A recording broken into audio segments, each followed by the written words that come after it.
Thank you, Right Honorable Speaker. Madam Speaker, we have received the ministerial policy statements and we hope to receive others. These ministerial policy statements are anchored on some national framework. Last time I brought to your attention the reluctance, which has now turned to the defiance of the Ministry of Finance and the Executive to bring here the National Development Plan 4 as approved by Parliament for adoption. The ministerial policy statements cannot be processed without the National Development Plan, whose pillars guide and inform Parliament on the resource allocation. It was your directive, Madam Speaker, that this was supposed to be brought on the 2nd of March.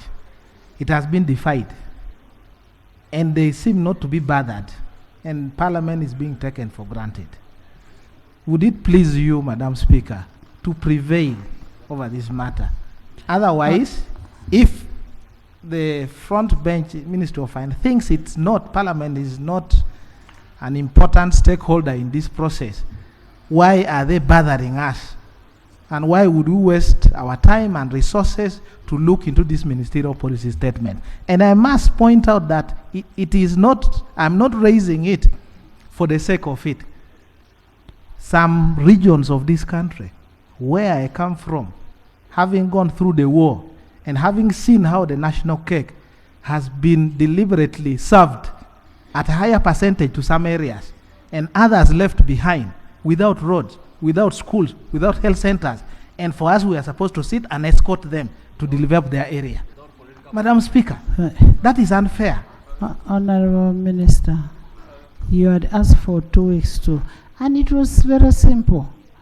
You were only supposed to go and incorporate what was discussed, what was raised in this house, putting in mind the equity, fairness, regional balance, and bring and lay it on table. I even asked the minister to first give me and I look at it before it is laid on table. Up to today it is not brought. What do we do?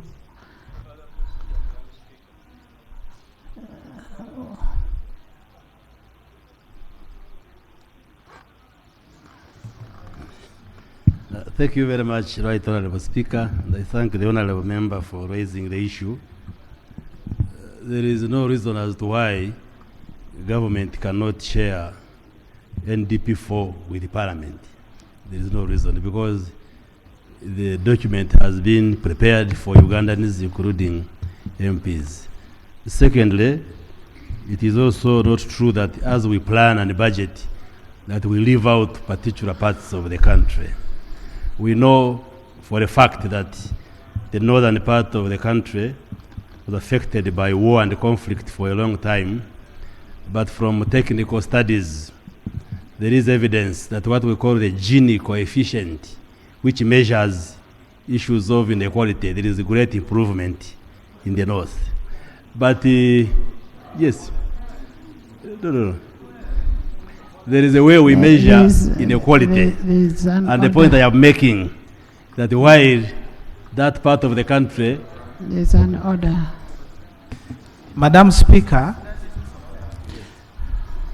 the reports released by the government consistently, from the poverty status assessment report, from Uganda Bureau of Statistics, etc., government agencies have clearly pointed out that the north, Lango, Karamoja, Acholi, Teso, and Busoga, have worsening poverty situation consistently. The report of the Equal Opportunities Commission assessed and found, 1, that we are nowhere in this government. 2, that we are at only, yes, in terms of employment, it's a report of government available. The road network, that the entire country, we have only 3%. 3%, Madam Speaker. This is the report from the Equal Opportunities Commission. I will receive information from Afoyo. I will receive from Madam Afoyo-Shan And I will receive from Okotogong, Honorable Ah, Linda Uma, all the northerners who are available here. Thank you, Right Honorable Speaker. Thank you, Right Honorable Speaker. Parliament is a place where we disagree and also agree. But today I stand to agree with the other side of the alternative government. Because, Right Honorable Speaker, we need to take keen interest in some of these things. It even gets worse where the areas with ministers get better and bigger budgets. Those of us that do not have the opportunity to have ministries or cabinet ministries are completely denied. That one we shall speak without fear or favor. Thank you, Right Honorable Speaker. you're actually not disagreeing with the honorable members. Honorable members, you're not disagreeing with the this side of opposition. You're only stating facts. You're only stating facts. Let me hear. And there's another information. You know, Honorable Bademusi, it's just because I cannot debate, but I'm also an interested party. Right Honorable Speaker, we want to thank you for this very great opportunity. So before Honorable Felix Okotogong speaks, let me speak. Right Honorable Speaker, it is from the bottom of my heart that I speak, and want to appreciate Honorable Odur for starting. Maybe there are many members who should have spoken. You say it is from the bottom of our hearts. It is from the bottom of our hearts that I speak. And Madam Speaker, on Friday I did raise from the caucus at Entebbe that if we do not pass the transitional justice law, we are at a quagmire. Why? Because that is the law that should be helping us to create a balance through a law. I'm saying so because the injuries that we are nursing from the past and historical injustices in this country are not easy to arrest.